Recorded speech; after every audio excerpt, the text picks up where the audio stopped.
This is a program about Asian American religious cultures and a new 2-volume encyclopedia that is coming out. And we are joined now with one of the contributors, the Reverend Catherine Schreiber, who is a UCC minister. Most recently has been doing some work out of the Arlington Community Church in Kensington. Welcome. Oh, it's good to be here. Now, let's see, how did you get associated to come to write something for this? Oh, that's easy. That would be my sensei, Dr. Ron Nakasone. He knew that, part of what happened, I was serving a church in the Central Valley, a Japanese Christian church in the Central Valley. Wait a minute, a Japanese Christian church and? Yes, and in the Central Valley. Right. So the farm roots. And we were noticing that many of the Nisei were dying. So as a pastor, I was doing many memorial services and hearing stories. And I heard about a group of Christians and Buddhists in Selma who had had a fellowship together, who'd done amazing things together. And I was telling Sensei about that, and he said, Selma, Alabama? No, Selma, California. Selma, California, okay. Oh, I didn't get the California in there. Okay, that's good. So yeah, so he just said, why don't you write an article for the encyclopedia? Buddhists and Christians. Yes. Same building. Same building, and it was very rare because usually in the Nakamochi, the little Japanese towns, there would be a separate building for each. But in Selma, the folks said we shouldn't separate that. They had 2 fellowships, but they shared their property. They would do things like memorial services. They wanted to respect both traditions. So apparently the Buddhist setup took more time. So they would start with a full Buddhist ceremony, then they would change out the altar, and then they'd do a full Christian ceremony, and all the members would stay for both. Wow. Isn't that amazing? And you came away appreciating what? I appreciated that people understood that to be neighbors first meant that we could come together and find unique ways to share our lives. They put being neighbors over their religious different ideas, maybe some cultural, maybe different parts of Japan that they had come from. They put being neighbors first. Wow. And then you also have worked in the Philippines. Yeah. Filipinos, tell us about this. I had the opportunity of representing the United Church of Christ in the Philippines in 2010 during the presidential election. I was one of the human rights observers for the elections, which was fascinating, and have actually been spending time with Filipinos for about 20 years here on the West Coast.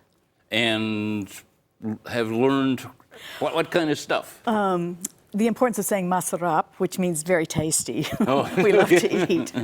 I think what is so helpful, and then spending time in the Philippines, is as a white person in North America, it's very easy to think that you know what reality is. You have a way of seeing the world.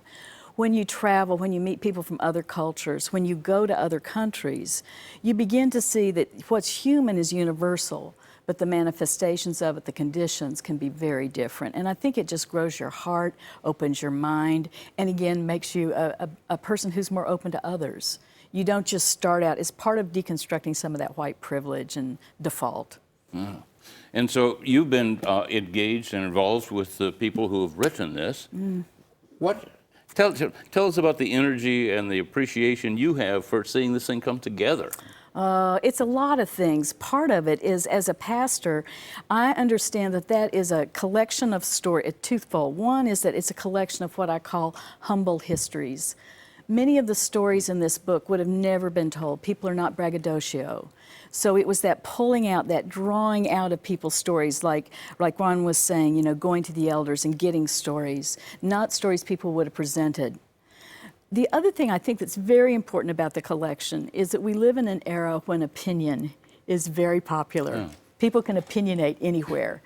So this is a scholarly work. It wasn't just opinions. We had to go do our research. Our editors were very good about calling us back or taking something out of an article if it didn't hold up to some scholarly rigors. So I think to learn about each other from content that is scholarly and not just opinionated is really important for us right now.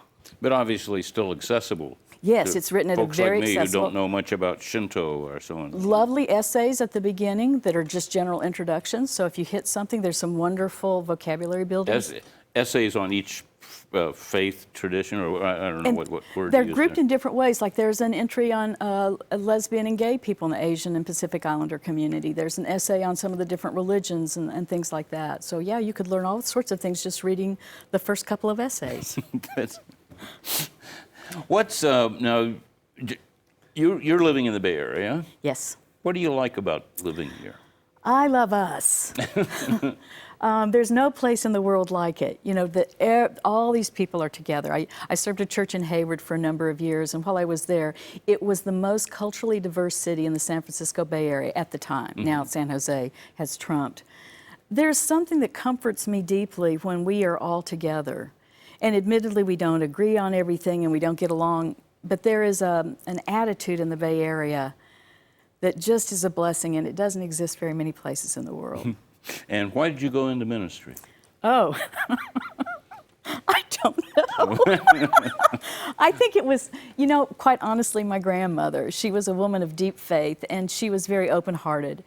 And when we lived in the South and she saw prejudice and things like that, she would always just talk about how God loved everybody. And I think sometimes I get frustrated that there wasn't more of that, what I call big love Christianity. And so I didn't set out to become an ordained minister. I just set out to talk a little bit more about more love. And you've been talking about more love as a ordained clergy for how long? 20 years. For 20 years? Well, not ordained all that time, but yeah. But just getting started. Yeah. Cousin Schreiber, we're grateful to you Oh. for coming on. And when we return, Dr. Naksoni will come back again. Asian American Religious Cultures, 2-volume work just being published. And Japanese Cultural Center, 1840 Sutter Street on September 24th. We'll be right back.